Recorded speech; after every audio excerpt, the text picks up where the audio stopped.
Hello friends, welcome back. स्वागत है आपका tips and tricks for any interview, particularly UPSC interview के बारे में कुछ ऐसी इंपॉर्टेंट चीजें जो हो सकता है आप सभी के लिए किसी ना किसी तरीके से बेनिफिशियल हों। पहली बार कोई भी इंटरव्यू देने जाएं, पर्टिकुलरली यूपीएससी का, तो बहुत नर्वसनेस होती है। आज के इस शॉर्ट लेक्चर के थ्रू हम कोशिश करेंगे पूरी प्रोसेस को डिटेल में आपको समझाने की, और खास तौर पे फोकस करेंगे उन प्रेशर पॉइंट्स पे, उन प्रेशर मोमेंट्स पे जहां पर सबसे ज्यादा हो सकता है नर्वसनेस एस्पिरेंट्स के माइंड में आना शुरू हो जाए।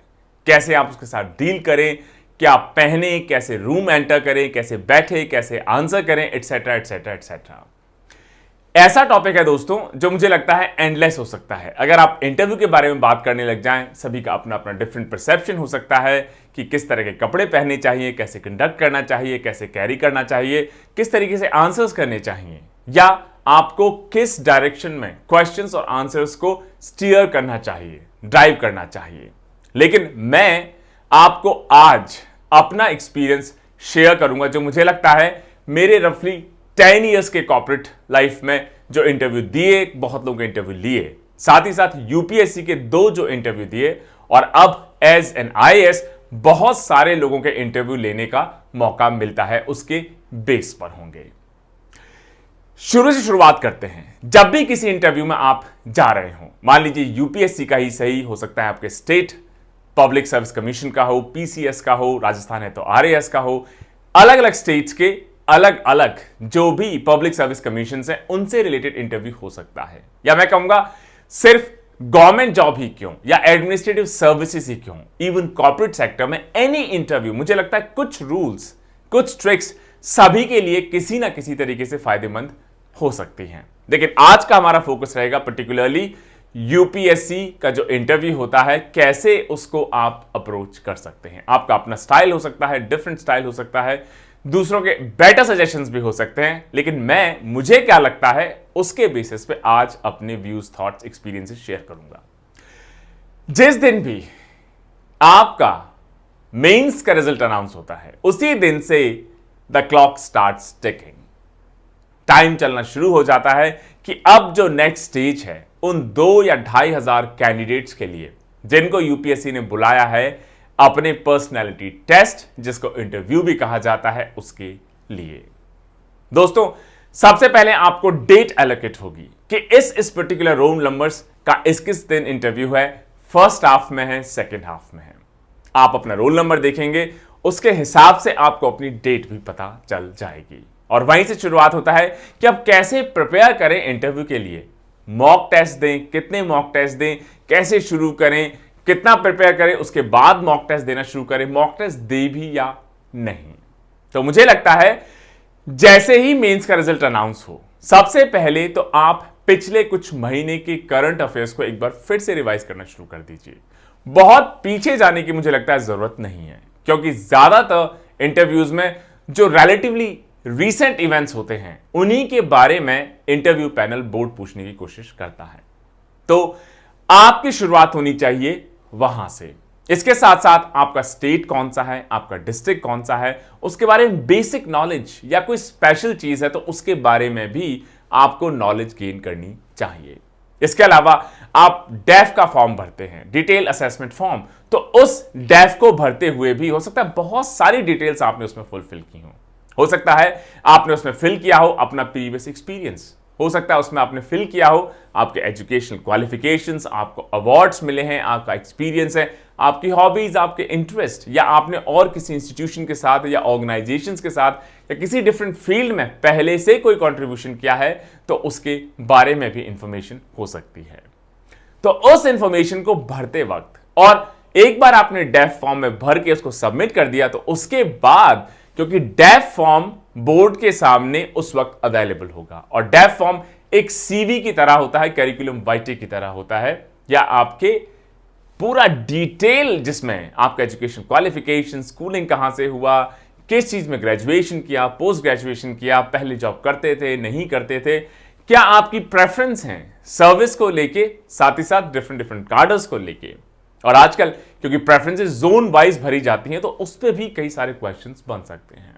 इसके अलावा अगर कोई सिग्निफिकेंट अचीवमेंट रहा आपकी लाइफ में तो उसके बारे में भी, बीच में अगर गैप रहा तो उसके बारे में भी, अगर कोई साइड जॉब किया, साइड बिजनेस किया, इवेंट किया, पार्टिसिपेशन किया, कोलैबोरेशन किया, तो उसके बारे में भी नॉलेज गेन करना, समझना, उसमें से क्या क्वेश्चंस बन सकते हैं उसको असेस करना, मुझे लगता है आपके प्री इंटरव्यू फेज का टाइम फ्रेम का सबसे अच्छा यूटिलाइजेशन हो सकता है। जैसे for example, I belong to Rajasthan and I belong to a district called Alwar. तो सबसे पहले जैसे ही अनाउंसमेंट हुआ मेंस का, क्लियर हो गया, मेंस क्लियर हो गया है, अब इंटरव्यू के लिए कॉल किया जा रहा है, रफली 1.5 महीना है इंटरव्यू के लिए प्रिपेयर करने के लिए।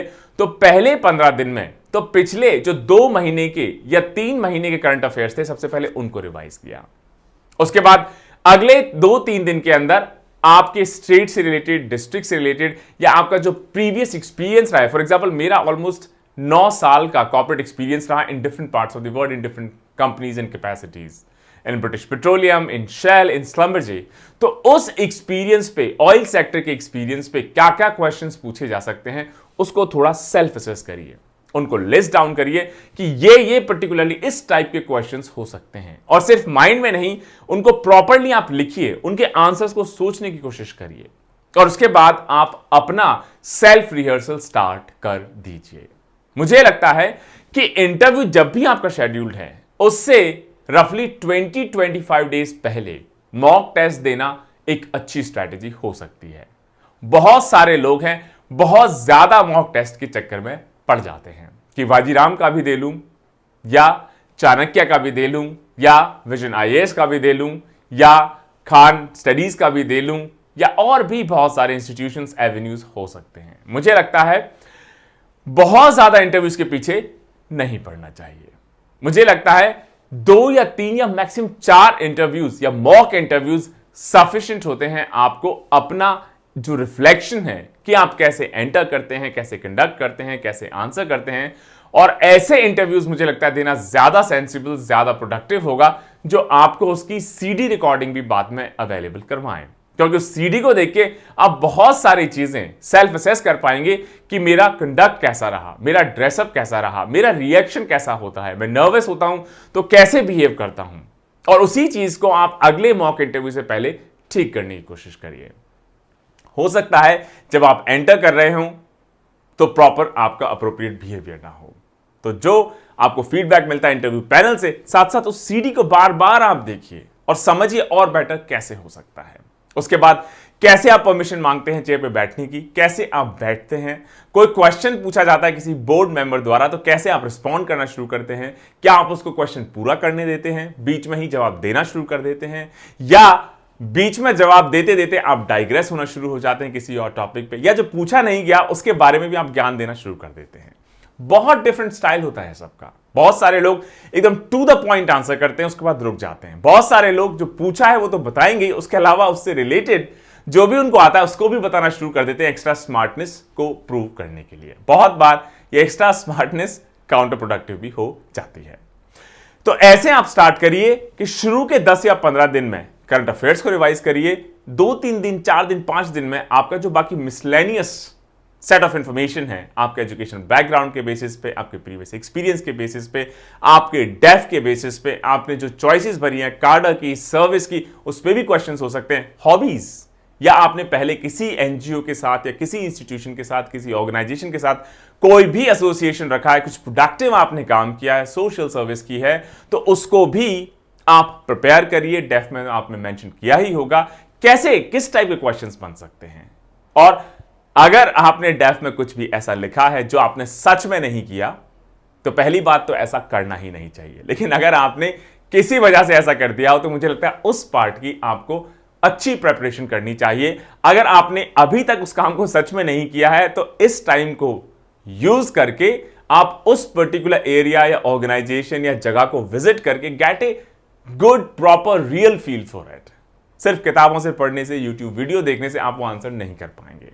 आप उस जगह जाइए, उस ऑर्गेनाइजेशन के साथ जाइए, चीजों को समझिए, ताकि वास्तव में अगर कोई क्वेश्चन पूछ लिया जाए तो क्योंकि आपने एक्चुअली उस चीज को विटनेस किया है, आप बेटर उस पर रिस्पॉन्ड कर पाएंगे। और जब आप रिस्पॉन्ड करते हैं, सामने जो लोग बैठे होते हैं now I understand from my own experience in services कि जैसे मेरा as an IAS, as an SDM, as an joint magistrate पूरे दिन का काम होता है सिर्फ लोगों को असेस करना।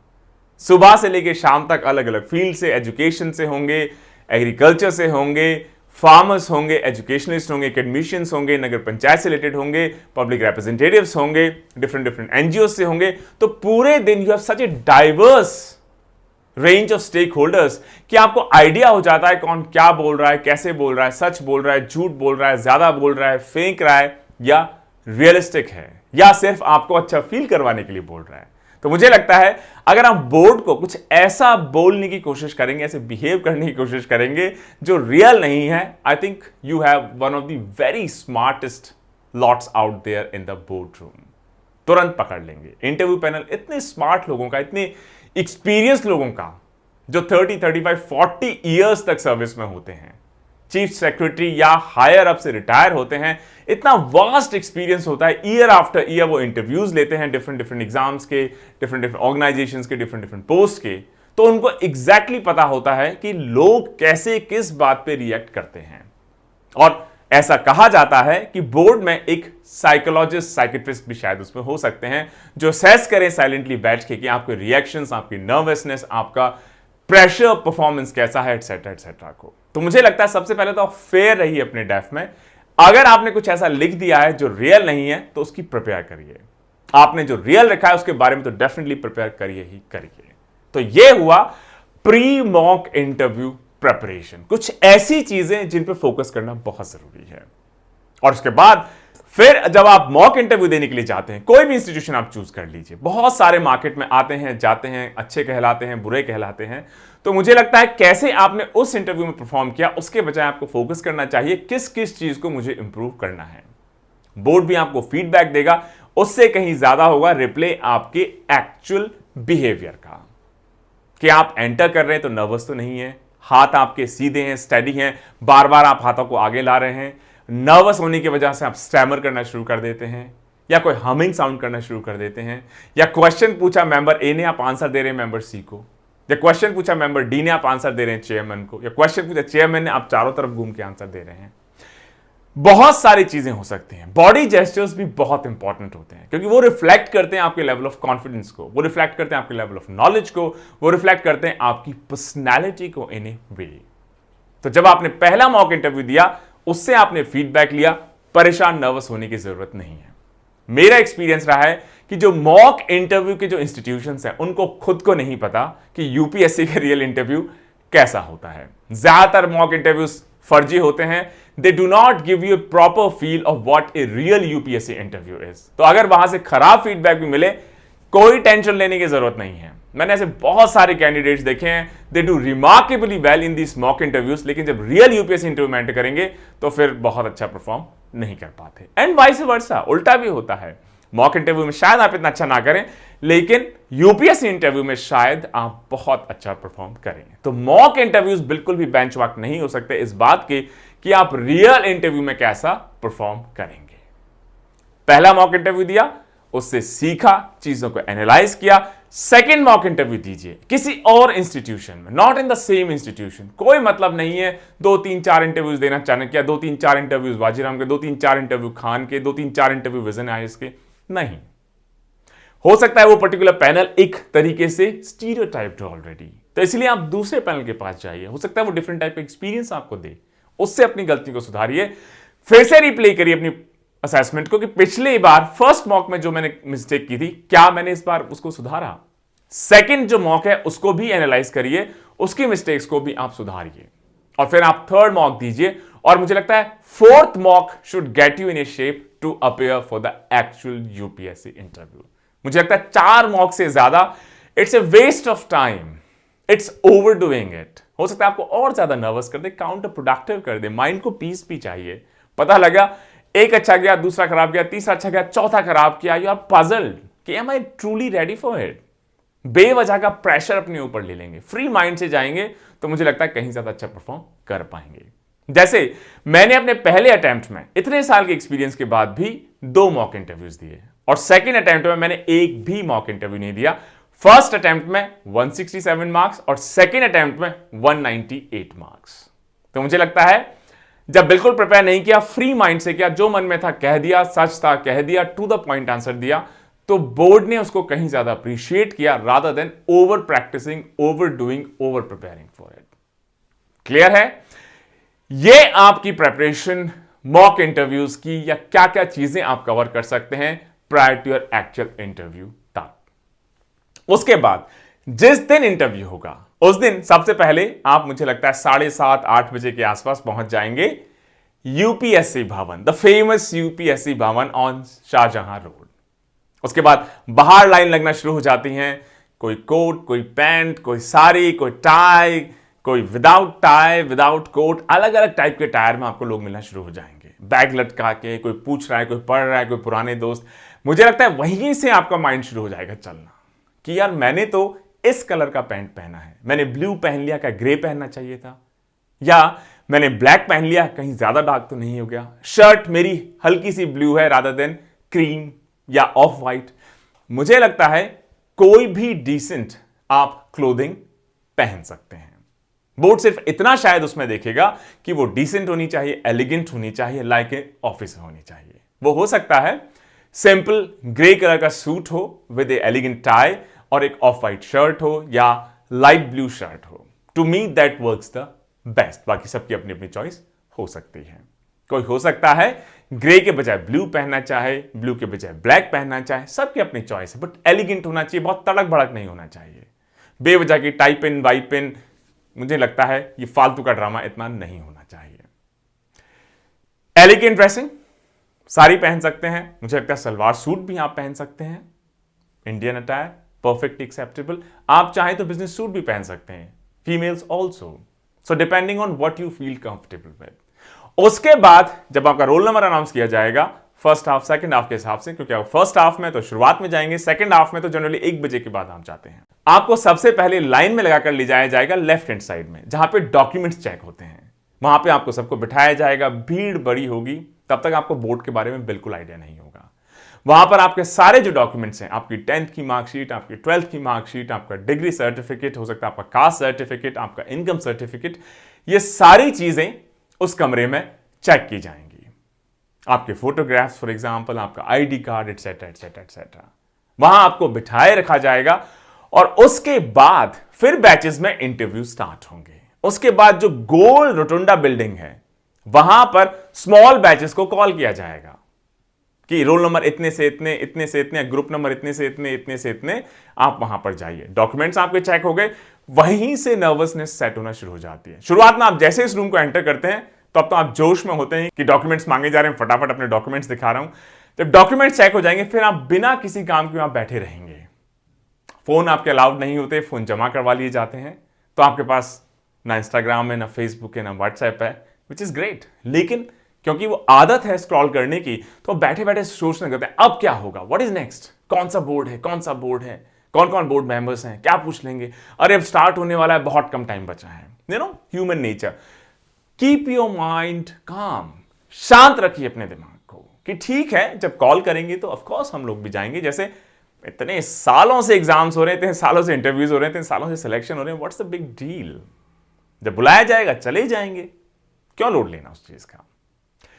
उसके बाद जब आपका नंबर आए, आपको गोल रोटुंडा में बुलाया जाए, तो वहां पे जनरली 3 या 4 ग्रुप्स को वेट करने के लिए कहा जाता है, क्योंकि जनरली 5 या 6 बोर्ड चल रहे होते हैं और उनका इंटरव्यू चल रहा है, तो आपको वहां बिठाया जाता है। इंटरव्यू खत्म होने वाला था, आपको कॉल किया जाता है, आपको बोर्ड के बारे में तब पता चलता है कि कौन सा बोर्ड मुझे एलोकेट हुआ है।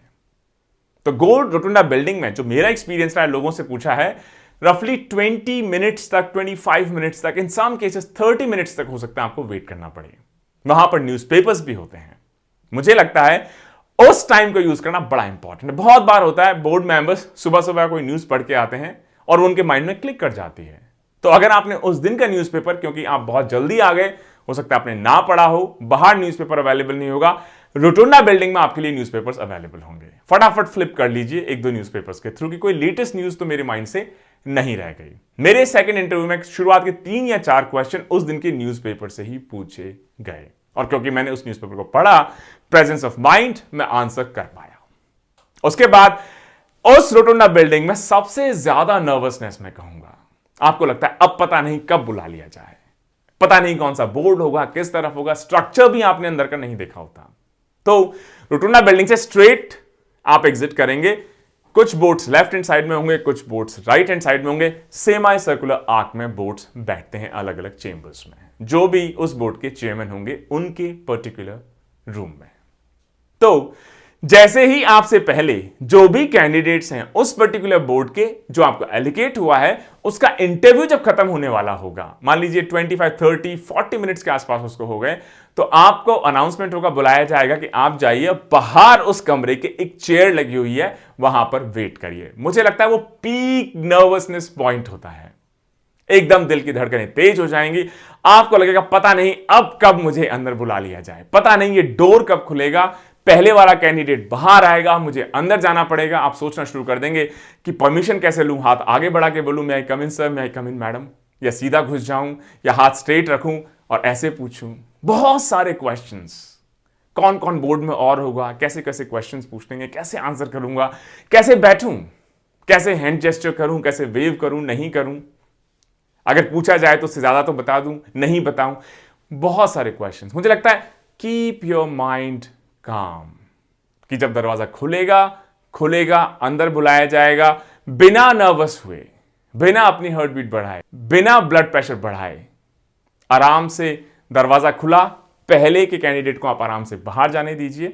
फिर आपसे कहा जाएगा 2 मिनट आप वेट करिए, क्योंकि कोई भी कैंडिडेट जब इंटरव्यू अपना कंप्लीट करता है उसके बाद 2, 3, 4, 5 मिनट का डिस्कशन होता है बोर्ड मेंबर्स के बीच में, उनकी मार्किंग को लेके, उनके असेसमेंट को लेके। तब आपको लगता है पता नहीं अब कब बुला लिया जाए। सबसे ज्यादा नर्वसनेस ज्यादातर यहीं से गलती शुरू हो जाती है। आप इतने नर्वस हो जाते हैं कि एंट्री करने से लेके सेटल होने तक बहुत बार आप कंप्लीटली डिस्ट्रैक्ट हो जाते हैं, डिसलॉज हो जाते हैं from your anchor point. So keep your anchors in place. कोई बात नहीं, this will go just fine, हो जाएगा, हर किसी का होता है, क्या बड़ी बात है इसमें। फिर जब पहले कैंडिडेट का हो जाए, बाहर चले जाएं, आप उसका फेस देखना शुरू करते हैं कि एक्सप्रेशन कैसा रहा इसका इंटरव्यू, हंस रहा है, मुस्कुरा रहा है, रो रहा है, टेंस है, टर्स है, उसका इंटरव्यू कैसा रहा, उसका फेस कैसा रहा, उसका रिएक्शन कैसा रहा, मुझे लगता है बिल्कुल नहीं देखना चाहिए, क्योंकि वो आपको पहले से बायस करना शुरू कर देगा चीजों के प्रति कि बोर्ड टफ तो नहीं है, अनकंफर्टेबल क्वेश्चंस तो नहीं पूछे जा रहे हैं। So don't get prejudiced, don't get pre biased by other people's feedback and also other people's reactions. उसके बाद जब आपका अनाउंसमेंट हो, जनरली 2 गेट होते हैं, जाली वाला गेट होगा, एक मेन गेट होगा। बड़े गेट हैं, पुराने स्टाइल के, यूपीएससी तो still old antique style, it had its own charm. Gate खोलेंगे, मुझे लगता है हाथ बच्चों की तरह हाथ आगे बढ़ा के मैं आई कम इन सर के बजाय आप सिंपली दरवाजा खोल के थोड़ा सा स्नीक इन करिए, मैं आई कम इन सर, मैं आई कम इन मैम। वो बोलेंगे यस प्लीज कम इन। आराम से आप वॉक करिए। आप देखेंगे chairman generally semi circle type की अरेंजमेंट होती है। चेयरमैन बीच में बड़ी डेस्क पे होते हैं, 2-3 बोर्ड मेंबर्स आपके लेफ्ट में होंगे, 2-3 बोर्ड मेंबर्स आपके राइट में होंगे, और आपकी चेयर उसके रफली सेंटर में होगी, जो आपके चेयरमैन को फेस करती हुई होगी। तो आप वहां पे जाइए, चेयर के पीछे खड़े हो जाइए और वहां से परमिशन आप लीजिए, may I sit sir. Generally 99% cases में आपके पूछने से पहले ही चेयरमैन आपको ऑफर करेंगे प्लीज हैव ए सीट। आराम से बैठिए, हाथों को आराम से घुटनों पे रखिए, साइड में रखिए, and thank you sir, thank you ma'am, and then stare at the chairman. थोड़ा सा इधर उधर भी देख सकते हैं ताकि दूसरे बोर्ड मेंबर्स के साथ भी हल्का सा आई कांटेक्ट हो जाए, लेकिन ऐसा नहीं बिल्कुल आप एक सीसीटीवी कैमरे की तरह स्कैन करना शुरू कर दें। बिकॉज सबसे पहले जनरली इंट्रोडक्शन या आइस ब्रेकिंग जो बोर्ड के चेयरमैन हैं वही करेंगे, तो मुझे लगता है उनकी तरफ फिक्सेटेड होना, एकदम रोबोट की तरह भी नहीं, बिल्कुल उन्हीं को देखते रहे ना, आराम से आई टू आई कांटेक्ट हो, लेकिन बीच बीच में थोड़ा इधर उधर भी, so that they should feel that you are not under pressure, you are comfortable, you are in your own natural way. उसके बाद बोर्ड चेयरमैन सबसे पहले क्वेश्चन पूछना शुरू करेंगे। हो सकता है वेलकम क्वेश्चन हो सकता है डेफ उनका आपके सामने हो। कई बार होता है आप उस चेयर में बैठे हैं, 1 मिनट तक बोर्ड चेयरमैन उस डेफ को बार बार स्कैन कर रहे हैं और आपके माइंड में चल रहा है पता नहीं कौन सा क्वेश्चन किस पार्ट से पूछना शुरू कर देंगे। नर्वस नहीं होना है। आधे से ज्यादा गेम तो ये नॉलेज का नहीं है, ये आपके बिहेवियर का है, इसीलिए इसको पर्सनैलिटी टेस्ट कहा जाता है। This is not a technical test.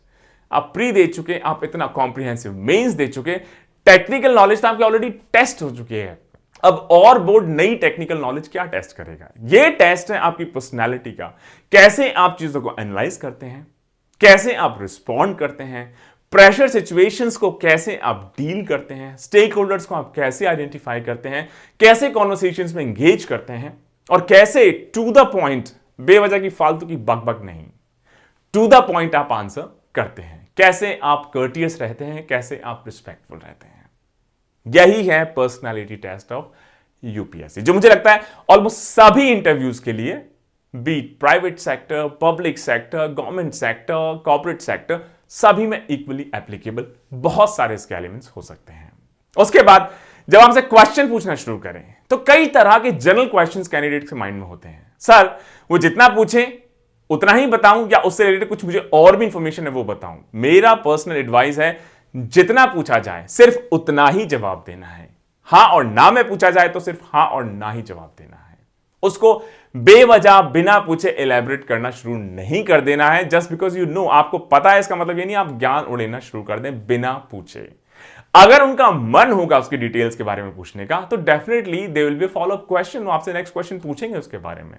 लेकिन अगर आपसे पूछा है कि हां या ना कि इंडिया को रशिया का सपोर्ट करना चाहिए नहीं करना चाहिए रशियन यूक्रेनियन वॉर में, हां या ना, तो आप कहें सर एक्चुअली रशिया को सपोर्ट नहीं करना चाहिए क्योंकि हमें तो नॉन अलाइंड रहना चाहिए, हमें तो न्यूट्रल रहना चाहिए। ज्ञान नहीं मांगा है, ज्ञान प्लीज मत दीजिए। जब तक ना पूछा जाए ज्ञान नहीं दीजिए। क्या रशिया को सपोर्ट करना चाहिए? अगर आपको लगता है हां, से यस, आपको लगता है ना, say no, and that's pretty much it. फिर वो पूछेंगे नो क्यों नहीं, हमारा तो पुराना दोस्त है, ट्रस्टेड एलाय है, इतने सालों से हमेशा लॉयल रहे हैं, बहुत सारी चीजों में हेल्प की है। Then you start to explain कि सर दिस इज व्हाई। कई बार हो सकता है चेयरमैन कोई क्वेश्चन पूछें लेकिन दूसरे कोई बोर्ड मेंबर उसमें फॉलो अप क्वेश्चन पूछें। एक इंपॉर्टेंट चीज, कोई भी क्वेश्चन पूछें, be patient, be a patient listener.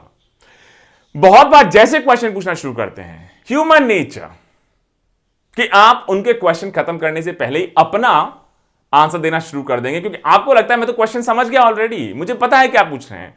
आपको पता भी चल गया है, आपने एंटिसिपेट कर लिया है। अगर आपको फ्यूचर दिखाई देने भी लग गया, प्लीज फिर भी शांत बैठिए जब तक वो पूरी तरह अपना क्वेश्चन पूछ के क्लोज आउट ना हो जाए। क्योंकि बहुत बार एक्साइटमेंट में एग्रीकल्चर में कोई क्वेश्चन पूछते हैं, आपको मालूम है कि एग्जैक्टली क्या टॉपिक है, आप इमीडिएटली स्टार्ट टू जंप कि बस खत्म करे और मैं बोलूं। नहीं, don't get over excited, don't get over nervous too. कोई क्वेश्चन पूछा, नहीं आया, पोलाइटली से sorry sir, I am not aware of it, that's pretty much it. ऐसा नहीं कि सर हाँ मुझे तो पता है, you start to take a guess और you start to stammer, they will find out you are trying to lie, you are trying to make things up. आप कुछ बुनने की कोशिश कर रहे हो, आपको एक्चुअली पता नहीं है, वो ट्राई नहीं करना है। जिस भी मेंबर ने इंक्लूडिंग चेयरमैन ने क्वेश्चन पूछा है, जनरली आप उन्हीं को फेस करके आंसर करने की कोशिश करिए, लेकिन बीच बीच में हल्का फुल्का इधर उधर भी आई कांटेक्ट करिए। कई लोगों का सजेशन है कि क्वेश्चन कोई भी पूछे आप आंसर चेयरमैन को ही करिए। मुझे लगता है बिल्कुल गलत अप्रोच है।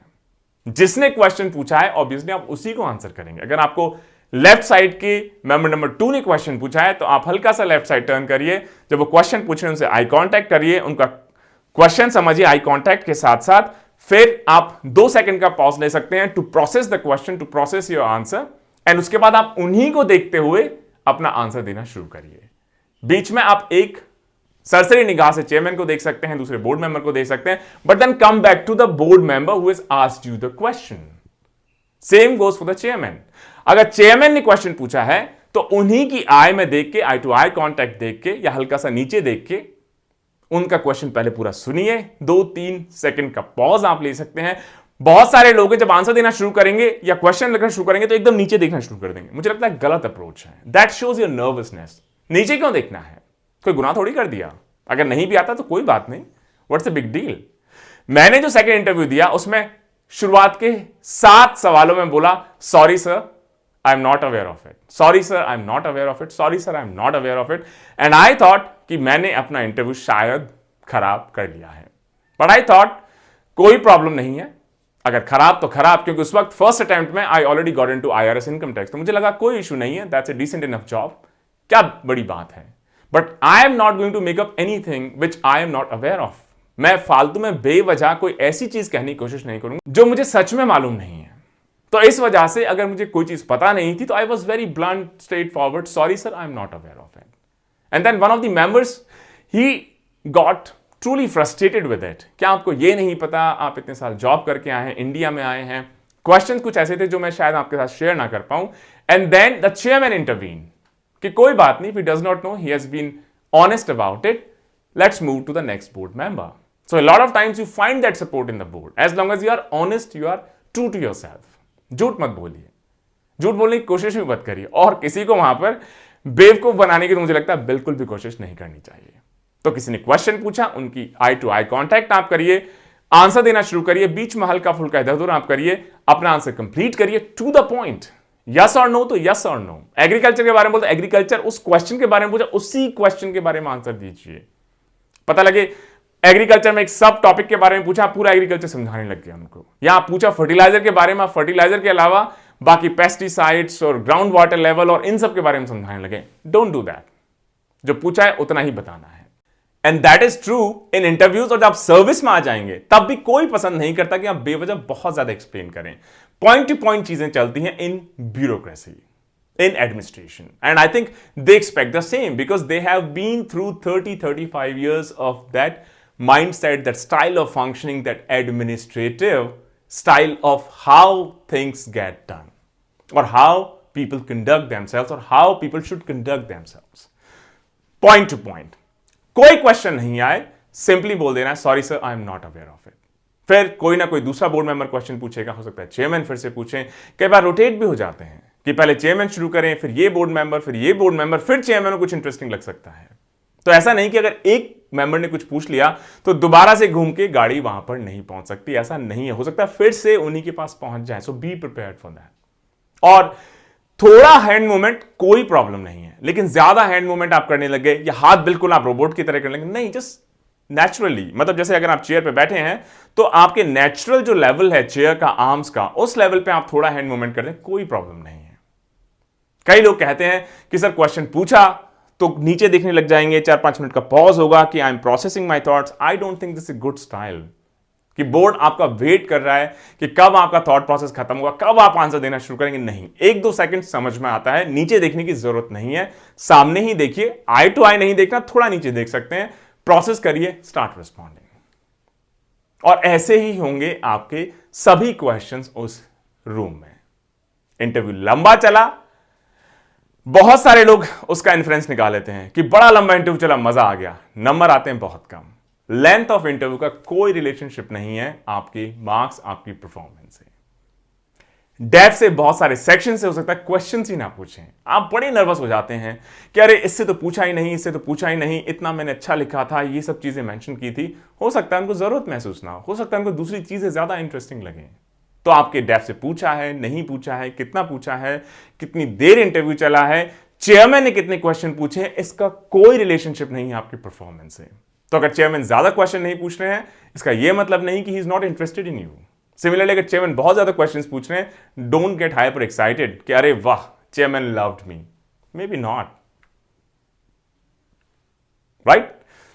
इंपॉर्टेंट चीजें। तो उस वक्त हमारा माइंड चल रहा होता है हर क्वेश्चन के आंसर के क्वेश्चन के आंसर के क्वेश्चन के आंसर के बाद। तो ये जो never ending self assessment real time हमारे माइंड में रन कर रहा होता है, इसको आप बंद कर दीजिए। क्योंकि आप अपने आंसर पे फोकस, अपने कंडक्ट पे फोकस करने के बजाय अपना असेसमेंट आप कर रहे हैं हर क्वेश्चन के बारे में। ओह एक क्वेश्चन नहीं आया, दूसरा भी नहीं आया, 2 पहले भी मैं नहीं बता पाया था, और उस वक्त आप नहीं बता पाए, 2 मिनट बाद फिर याद आया, सॉरी सर मुझे अब याद आ गया, मैं अब बता रहा हूं। नहीं, don't be childish, not at all. अगर जब आपसे पूछा है तब आ गया है, बता दीजिए, नहीं आया है, पास से sorry sir I am not aware of it, sorry ma'am I am not aware of it. लेकिन पता लगा 10 सेकंड बाद फिर याद आ गया, सॉरी सर मुझे आपने जो क्वेश्चन पूछा था उसका अब याद आ गया, मैं अब बता दूं। Nobody appreciates it, the train has left the station. उस वक्त चूक गए, leave it, focus on the next one, and they will appreciate that mannerism कि तब नहीं आया, आपने क्लियरली बोल दिया नहीं आया, अगले क्वेश्चन पे फोकस करिए। और रियल टाइम सेल्फ असेसमेंट को तो बंद ही कर दीजिए। कि वाह, शुरुआत के 4 क्वेश्चन मैंने इतने अच्छे आंसर किए, या मैं 3 क्वेश्चंस का तो आंसर ही नहीं दे पाया, अब मेरा क्या होगा? बिल्कुल नहीं, बस एकदम पोकर फेस के साथ कि नहीं आए कोई बात नहीं, कोई फर्क नहीं पड़ता, बहुत अच्छा आंसर दे रहा हूं मेरी एक्सपेक्टेशन के हिसाब से, ओवर एक्साइटेड नहीं होना, एकदम इमोशंस को लेवल हेडेड करके अच्छा आंसर दे रहा हूं, हो सकता है उसको अच्छा ना लगे, बोर्ड को अच्छा ना लगे, चेयरमैन को अच्छा ना लगे, खराब दे रहा हूं, हो सकता है आपके हिसाब से खराब हो, लेकिन वो जानबूझ के आपको प्रेशर इंटरव्यू के थ्रू ले जाने की कोशिश करे कि अंडर प्रेशर कैसे परफॉर्म करता है, ओवर रिएक्ट करता है, नर्वस हो जाता है, पैनिक करता है, या स्वेट करने लग जाता है, या ब्लैबर करने लग जाता है, कोई ऐसा आंसर देने की कोशिश करता है, या खुद चीजों को बनाने की कोशिश करता है। यही तो देखना चाहते हैं। Technical knowledge they are not testing, they already tested enough. Pre और मेंस के बाद क्या बचता है दुनिया में? सब तो कवर हो ही जाता है, खत्म ही हो जाता है, मैं कहूंगा। सिर्फ आपकी पर्सनालिटी का टेस्ट है। तो अगर प्रेशर है, कई बार सिचुएशन बेस्ड क्वेश्चंस पूछ लेते हैं, तो उसमें आपका डिसीजन मेकिंग वो जानना चाहते हैं कि आप सारे स्टेक होल्डर्स को प्रॉपर्ली आइडेंटिफाई करते हो, सबको आप कॉन्फिडेंस में लेते हो, और फिर एक फेयर, ट्रांसपेरेंट, अनबायस्ड आप डिसीजन लेते हो या नहीं लेते हो। क्या आपकी लीडरशिप ट्रेट्स हैं? क्या आप लीड बाय एग्जाम्पल करते हो, टीम वर्क में बिलीव करते हो? ये बहुत सारे ट्रेट्स वो टेस्ट करने की कोशिश करते हैं, देखने की कोशिश करते हैं through case studies, through situation questions. और दोस्तों, इसी तरीके से क्वेश्चन के बाद क्वेश्चन, क्वेश्चन के बाद क्वेश्चन का सिलसिला चलता रहता है। बीच में हो सकता है 1 या 2 क्वेश्चन आपके ऑप्शनल से भी पूछे जाएं। जैसे फॉर एग्जांपल मेरे केस में एंथ्रोपोलॉजी ऑप्शन से 1 क्वेश्चन पूछा गया दोनों इंटरव्यूज में। तो ऑप्शनल से बहुत ज्यादा क्वेश्चन पूछे जाएं कोई जरूरी नहीं है, लेकिन फिर भी ऑप्शनल, क्योंकि अभी आपने जस्ट मेंस दिया ही है, तो जनरली फ्रेश होता है आपके माइंड में। अगर कोई टेक्निकल क्वेश्चन पूछ भी दिया जाए, अनलेस बोर्ड बहुत ही एडमेंट है टेक्निकलिटीज में एंटर करने का, इन जनरल बहुत टेक्निकल नहीं पूछा जाता। करंट अफेयर से रिलेटेड, आपका जो सब्जेक्ट है उससे रिलेटेड कोई हो सकता है क्वेश्चन पूछ लिया जाए, और ये जनरली 30 to 40 मिनट्स की रेंज में होता है आपका interview. And once you are done with that interview, उसके बाद कई बार आपसे पूछा जाता है क्या आप कुछ भी कहना चाहते हैं, तो बहुत सारे लोग ज्ञान देना शुरू कर देते हैं। बड़ा ग्रे सा एरिया है, क्या कुछ बोलना चाहिए, नहीं बोलना चाहिए, या खत्म करके वहां से निकल लेना चाहिए? मुझे लगता है ज्ञान नहीं देना चाहिए, simply thank you sir, thank you ma'am बोल के, फिर जब बोलें कि ठीक है नाउ यू कैन लीव, खड़े हुई है, पीछे मुड़िए, सबको एक बार फिर से थैंक यू बोलिए, और रूम से आराम से कंफर्टेबली बाहर निकल जाइए। उसके बाद अपना फोन लीजिए, बैग लीजिए, घर आइए, एंजॉय करिए, टीवी देखिए, नेटफ्लिक्स देखिए, and wait for the result. तो दोस्तों, एक ब्रीफ समरी मैं कहूंगा of the process of UPSC and any other interview, I would say, which goes through your mind.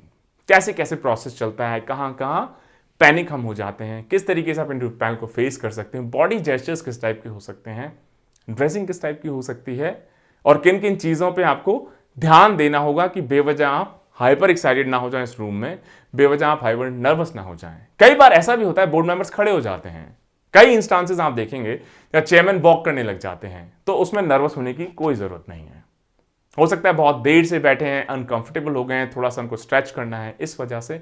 ऐसा नहीं है कि वो आपकी परफॉर्मेंस पे रिफ्लेक्शन है, तो उसको आपकी परफॉर्मेंस पे रिफ्लेक्शन आप नहीं देखिए। और अगर आपकी परफॉर्मेंस पे रिफ्लेक्शन है भी, तो आप क्या कर लेंगे? आप नर्वस हो जाएंगे उसकी वजह से, तो और भी ज्यादा खराब कर लेंगे। तो इससे अच्छा है बिल्कुल निग्लेक्ट कर देना, बी इमोशनलेस। कई बार होता है कि बोर्ड मेंबर्स चेयरमैन नॉट करने लग जाते हैं, आप कोई आंसर दे रहे हैं, वो भी अपनी गर्दन हिलाने लग जाए, आपको लगेंगे मैं जो दे रहा हूं आंसर उससे पूरी तरह अग्री कर रहे हैं, मजा आ गया। ऐसा नहीं है।